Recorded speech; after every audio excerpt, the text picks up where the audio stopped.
Boys, today I'm going to be doing an analysis of a run that I recently just beat to claim the mobile world record for Minecraft speedrunning. It was a 23 minute and 12-second run by Stuhler, and it starts off by loading up a world. I don't know why I didn't do a script for this, but yeah, he spawns in next to a taiga. Now this is actually a pretty good spawn, because not only is it off 0-0 coordinates, which means he's closer to a potential stronghold village, but also he can get a blacksmith in a village way more commonly, which is why he's running into the taiga. He finds this icy region here, which is also pretty good to find, because then you can use an ice boat to travel really, really quickly. About 40 blocks per second. He's grabbing tools here with some wood, probably going to also make a boat with it. I've actually never watched this run in its entirety before. This is literally the first time that I've watched this run. So I have no idea what's going to happen. But I do know that I'm going to beat this run. I actually already did. He grabs a shovel and then a boat and starts boating to negative X coordinates to get closer to a stronghold village. He finishes boating and is walking towards this area where he probably should have grabbed a boat and not just left it there, because now he is walking on ice. Very thin ice, presumably.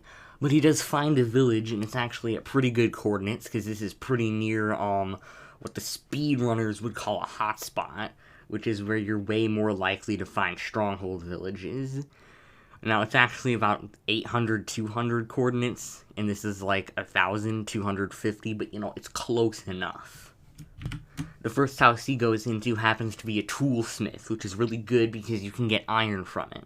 He grabs beds from the villagers to kill the dragon with, a very common tactic in speedrunning, because this man is a speedrunner. He finds his second toolsmith and grabs an iron helmet. And now he is going into, not another toolsmith, but a place to get more beds. More beds is always good. You want more beds. Is he going to get 4 beds?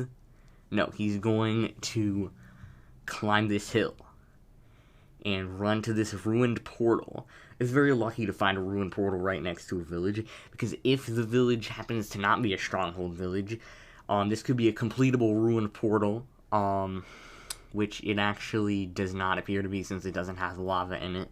But he finds a ton of iron. That's 4 ingots worth of iron, which is very useful, because now he can craft maybe an iron pickaxe, an iron sword, and a shield, and a lot of things.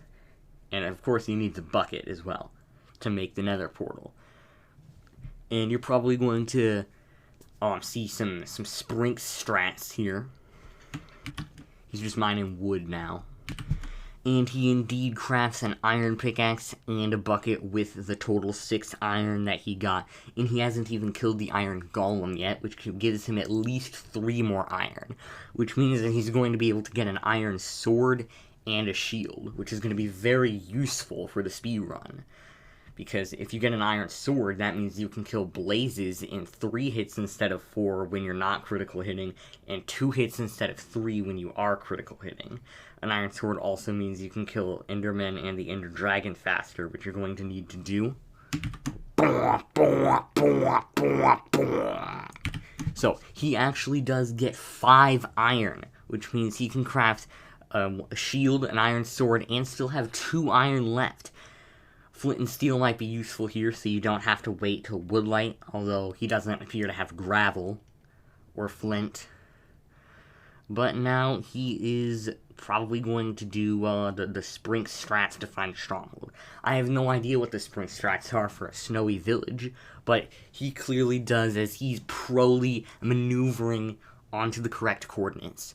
You could, of course, also just calculate, 16 times, or 988 divided by 16, or 992 divided by 16, because you need to add the 4, and that's a negative number. Or 990. Yeah, something. I don't know. He's digging down now. When is he gonna find the stronghold? One of the big problems with playing on 1.19 or 1.18 plus is that you're most likely have to dig much farther to find a stronghold. And if you get to deep slate layer, which actually does not have to go to deep slate layer, but if you did, then that would be a big time loss. Now, let's see if the nav is good. Because a lot of the times the nav can be really, really, really bad. That's one of the best stronghold chests I ever did see. One of the best ones I ever did see. Yeah. He's going alright. I'm probably going to be cutting a large portion of this video out, because there's a lot of pauses. He goes all the way back to the starter staircase from where he was, because he could just not find it on the path that he's going. So he chooses a different path. Let's see if this path will be the path that leads him to victory. Now, you probably already know that it did, in fact, lead him to... And there is the portal room. How many eyes does it have? It has 2 eyes, which is pretty lucky, because that means you need to get 2 less ender pearls, and you also need to get 1 less blaze rod, which can save up to minutes off the time. I actually got 3 eyes in my now world record run, which saved quite a bit of time, especially because the ender pearl gathering was incredibly slow. So now he's entering the nether around 8 minutes and 10 seconds. And he enters it straight into a warped forest, which is a very good spawn, because you need a warped forest to get ender pearls. As you can see, he's entering his coordinates into chat so that he doesn't get lost. But who needs to do that? Who gets lost? You don't need to get lost. That's for bozos. And I ain't no bozo, so I didn't even need to do that in my run. I should probably stop talking about my run. But it's just so great. So fantastic. So incredible. As you can see, he's using the shield to block the attacks from the blazes, and is now killing the blazes incredibly quickly, especially because this is Minecraft Bedrock, and it doesn't have the cooldown. So he's going to probably very quickly get his 5 rods, especially if he can locate the blaze spawner. After blocking himself in for a few seconds to heal up, he decides to go over to this blaze. Will this blaze hit him? Answer the question.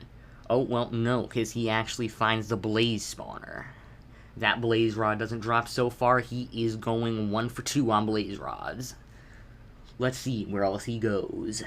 He blocks himself in, once again, like a coward. Actually, never mind. He's going 1 for 3 on blaze rods. That's pretty bad. Oh, he's going 1 for 4? That's not good. He's going 1 for 5, bro. Oh my god, that's not good. That's not good. Can he get 2 for 6? He gets 2 for 6. 2 for 6 is still below average, but it's not that far below average. The question is this third blaze rod? No, 2 for 7. He is now camping the spawner and breaking the blocks under it so that each time the spawner spawns blazes, it will spawn on average more blazes. This is a pretty risky strategy, though, especially when you're not really blocking yourself in, because you can easily get absolutely bamboozled by the blazes. However, he is taking the noob approach by blocking himself in. He appears to be going 3 for 9 on blazes here. Let's see, what was that? 4 for 10. Getting up there, but still below average. You know, 4 is below average, if you didn't know. For 10. He finds a blaze sneakily hiding over here. Wonder what it was doing. He goes 4 for 12 now. So that's still not good. Finds a couple more blazes. Let's see. Oh, that drops a rod. So we have a total of 5 for 14. Pretty bad, but not that bad. He's leaving the fortress at about around 11:30 with all of his blaze rods. That's pretty good. Now all he needs to do is get the Enderman and get out of the nether. Pretty simple task, you may be thinking. Well, no, it's actually not a pretty simple task, because now he needs to find good terrain to do the warped forest on. The one bad thing about getting a warped forest and a fortress right next to each other is that the fortress will make less Endermen spawn because it's taking up all of the spawns. He will also, while he's bridging, have to watch out for these blazes, which are belligerently... Okay, I'm trying to alliterate with B, but I can't think of anything that alliterates with B. So I'm just rambling. Now he's got. Now he's in the thing. He's in the thingamabob. You know what I'm talking about. There's a lot of lava there. Maybe block it off. Maybe that would be a good idea. That would probably be a good idea. He is just waffling about. For some reason, bridging back to closer to the fortress. He could probably jump. He jumps. That's pretty cool. He finds an Enderman. Will he kill it? Come on, Stuhler. I believe in you. Kill the Enderman. Oh, no, you're getting killed by the Enderman. And the Enderman's gone. Oh, the Enderman's back. Don't get killed by the... Oh, and it drops a pearl. He actually has 2 pearls now, because he got a pearl from the chest. So basically, he does have a 3-eye, because he got a pearl from one of the altar chests. He finds a few Endermen here and decides that even though this is a quite small place to build the thingamabob that he needs to build, he decides to do it anyway. Kind of a risky strategy, but it could pay off. Because if not, he'd have to find even more territory. He angers these 3 Endermen by looking at them and proceeds to chop them. Chop, chop, chop. He kills another one. Looking at that Enderman. Chop. Chop. Nope, not chop. Chop. Chop. Kills another Enderman. This is actually kind of the most boring part of any speedrun. Just killing Enderman. There's not much to say about it. I could talk about the rates. He's like, I don't know, 3... He's like 2 for 4? 2 for 3? 2 for 4. Yeah, 2 for 4. 2 for 4. That's average, because Endermen have a 50% drop. Ooh, he's 3 for 5. That's pretty good. He is now moving out of this territory, which is probably a good decision. And now into this seemingly much better territory over here. Now this is some good terrain. We got some flat terrain over here. You can already see a lot of Endermen. He builds the umbrella, whatever you call it. He builds the umbrella. And yeah, he does the old tactic of he actually doesn't seem to do the digging a hole for the Enderman to fall in, so that it makes it much easier to kill them. So that may have slowed him down a little bit, but oh wow, he's 5 for 8, I think. 5 for 8. Now, in my run, I absolutely got shafted on warped rates, and both Enderman spawns and Ender Pearl rates, which means the warped forest section took 9 minutes in my run, which is almost half of the run, compared to the warped forest in this run, which is probably only going to take about 3 or 4 minutes, especially because of the really good pearl rates from the Enderman. He is going on the warp tree. He was going on the warp trees a second ago, I can tell you that. But now he's off. He goes back here. Maybe more Endermen have spawned. One more Enderman has spawned. He's going to chop it. Chop. The Endermen are coming, hopefully. Sometimes they just like to teleport away, which is really annoying. Chop, chop, chop. Let's see. So that's 6 for 10, or 5 for 9. That's 5 for 9. He is. Come on. Yeah, that is 6 for 10. Yes, 6 for 10. He only needs 10 Ender Pearls. That's only 3 more. Although he should probably get 11, because he's probably going to need one to do something that's just... You'll have to stick around and see for the end fight. If you've never seen what a bedrock end fight looks like before, it's definitely going to be a surprise. You're not going to see it coming. 6 for 11. He is about to kill another Enderman, so I can comment on the drop rates. 3, 2, 1. Oh, look at that. That is 7 for 12. Keeping with the slightly above average. That's pretty good. 7 for 13. The rates seem to be going down, but he has 8 pearls. He's nearly done with the Warped Forest. He is now 8 for 15, and yes, about a minute has passed since the last cut in this video, because this is pretty boring. But he now has 9 pearls, just 2 away. Oh, he has 10, actually. That is 9 for 15. That is 10 for 16. Very good rates, and now he can leave the Nether. Leaving the Warped Forest at just under 20 minutes, and leaving the Nether very soon after. A little bit of a lag spike there. Bridging across this gap. Really playing it safe there, not risking that 3-block really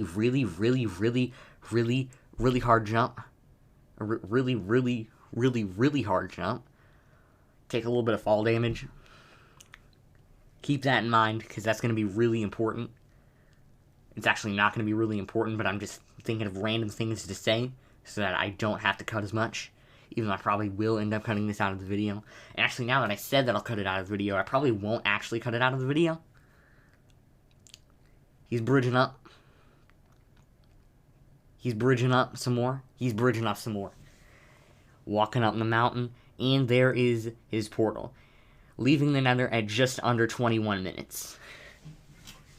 Can he kill the dragon? A lot of runners that they can't kill the dragon. It's too hard. It's too difficult. It's too uneasy. It's too some other synonym for hard. He is crafting the blaze rods, or the eyes of Ender, getting his inventory together, and entering the end.